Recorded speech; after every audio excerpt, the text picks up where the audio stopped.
যদি আপনাকে গুরুত্ব না দেয়, মানুষ যদি আপনাকে অবহেলা করে, মানুষ যদি আপনাকে ভ্যালিউ দিতে না চায়, যত্ন করতে না চায়, মূল্যায়ন করতে না চায়, সেক্ষেত্রে আপনি কি করতে পারেন?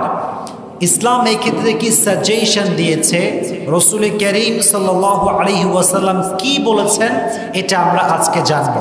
আলোচনাটা শুরু করার পূর্বে প্রথমে একটা হাদিস শেয়ার করতে চাই।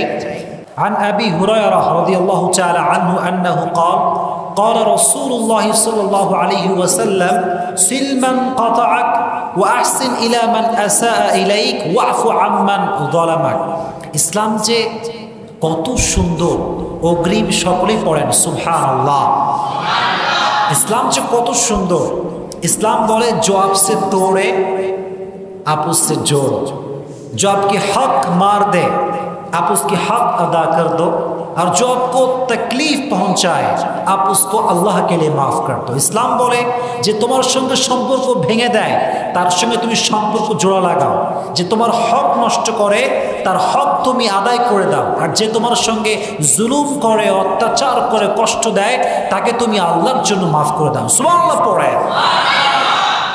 হোয়াট এ বিউটিফুল ইসলাম, কি সুন্দর ইসলাম। কিন্তু আমরা কষ্ট পাই কখন?